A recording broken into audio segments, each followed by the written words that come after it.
On the other side of the Capitol, ABC's Mary Bruce dropped in on another soon-to-be retiring Republican, Pennsylvania Congressman Charlie Dent. Dent is a prominent voice of the moderate middle and also a Trump critic. But the conversation kicked off with an area where he agrees with the president, the GOP victory on taxes. It's not a popular bill. Are you confident that this will ultimately be a political win for Republicans? Well, I've never felt that that legislative success translates into electoral success. I mean, just ask the Democrats. I mean, they passed Obamacare, Dodd-Frank, and the stimulus, and then they were wiped out in the election. So while this bill certainly is not polling well right now, I think there's still a lot of confusion about what's actually in the bill. There's a lot of good policy in the tax bill. We'll see. We'll see if that translates into any political support. But I would just tell you that this is going to be a tough year, 2018, for my party, just based on history. On the deficit, though, even conservative estimates say that this bill could add $500 billion to the nation's debt. Can Republicans still run as the party of fiscal responsibility after this bill passes? Look, well, I don't believe that this legislation will pay for itself. It will in full.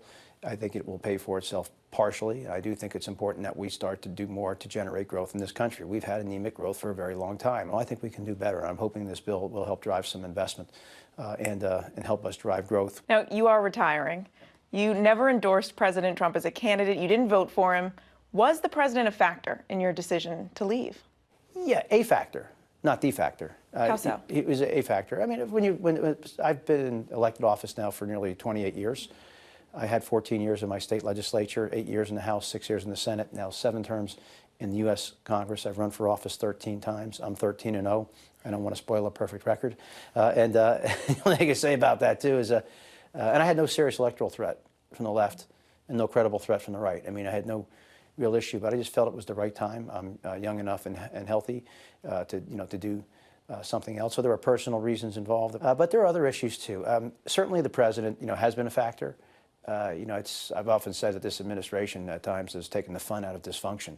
I expect a certain amount of dysfunction in government, and sometimes you can laugh at it, but it's not so funny anymore. But to be fair, some of my own frustrations predated President Trump, and particularly when it started with the 2013 government shutdown. And I just felt at that time there were a lot of folks around here just forgot what their basic responsibilities were, which is to keep the government functioning and operating. That is an important thing that we have to do and make sure the country doesn't default on its obligations. But these simple, basic tasks of government have become Herculean tasks. There are too many people here who've taken saying no to an art form. A lot of people here just can't get to yes. Now, you are the co-chair of the Tuesday Group, the group of moderate Republicans. You've mourned in the past how ideologues have seized sort of the upper hand in the party. Does the president play a role in that? Well, yeah, but it's interesting. Before Donald Trump became president, the litmus test for Republicans was it was really about the ideological purity and conformity. Now the litmus test has changed. The issue is loyalty, to the man, to the president. And for some, loyalty is not enough. You have to be angry and aggrieved.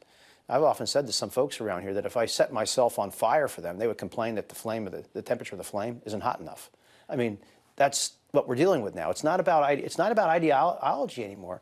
It's about loyalty to the president. And the president doesn't always inspire, party loyalty. I mean, let's face it, Democrats were taken over by Bernie Sanders. He didn't win the nomination. He's not even a Democrat. And the Republican Party's been taken over by Donald Trump, and he's nominally Republican. That's where we are. The president has told advisors he wants to get out on the road in 2018. He wants to be campaigning more.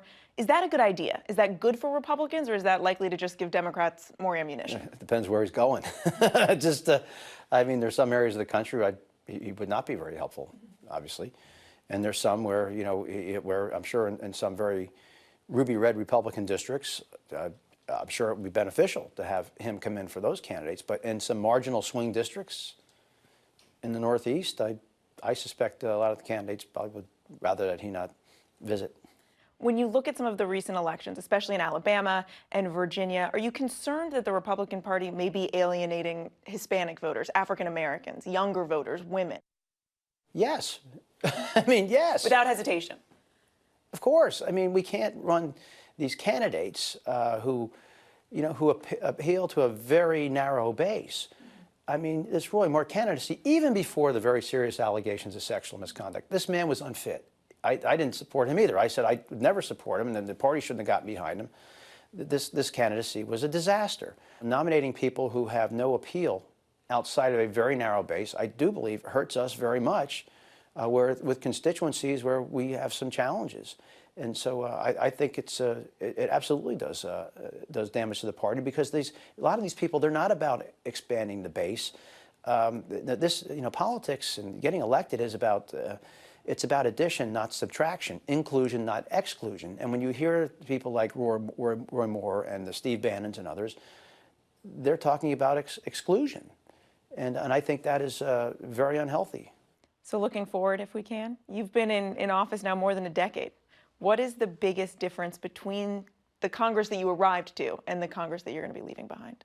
I guess the biggest difference is that not only Washington and Congress, but the country generally has become much more polarized than when I first arrived. I guess you can make a case it was becoming more and more polarized over several decades, but the polarization has now reached the point of paralysis. And I guess the other issue is that we don't. There just doesn't seem to be the bipartisan collaboration up front that there needs to be on a lot of these big issues. I think a lot of people just thrown up their hands and said, the two sides are just so different, so opposite that they can't agree on anything, and so why even try? So is Washington worse off or better off? I think it's worse off. I just don't see how this is sustainable for the long term, but I believe things will right themselves sooner or later. What's it going to take to bring back that bipartisanship? You sound optimistic, and yet you're not seeing it. I think we have a primary problem in this country. I mean, our primary process, leads to candidates who tack to the fringe or tack to the base, and I think we've seen too much of that. There's too much political reward for tacking really hard to the base, and not enough reward for consensus and agreement, or heaven forbid, compromise. Now, I do believe that most of the American people are not over here on the fringes. I think they're somewhere in between. I've found that, and I've told my colleagues, hey, you're not going to get your head shot off if you come out of your foxhole once in a while. It's okay. You can stand up and do what you think you have to do and to go sell it. Most people are going to be fine with that. Some on the fringe, yeah, they're going to carry on. They're going to hyperventilate and scream and yell. But most everybody else will say thank you. Do you think that's going to change in the 2018 midterms? It may. It may change. There's clearly, the Republican Party is going to experience losses. It remains to be seen whether or not we'll lose the majority in the House or the Senate. But I guess you have to be concerned. The president's approval rating, I checked in Alabama over the weekend, I think was like 48% in a state that he won by a very large margin. I tell my colleagues, look, we're going to be running into a headwind. You better be prepared for the worst and hope for the best. But just be prepared for the worst, because this could be a really tough year. And what's next for you personally? There are some rumors that you may be considering becoming a political analyst. Is there any chance you're leaving here early? What, you tell me I can take your job? You want to switch seats? Just change seats? No, I have no definitive plans. I really don't. I've talked to a number of people in a number of areas. Yes, have I talked to some people on television? Yes. Do I have any definitive plans? No. But plans can change, though. Well, thank you very much. Thank you. Hi, everyone. George Stephanopoulos here. Thanks for checking out the ABC News YouTube channel. If you'd like to get more videos, show highlights, and watch live event coverage, click on the right over here to subscribe to our channel. And don't forget to download the ABC News app for breaking news alerts. Thanks for watching.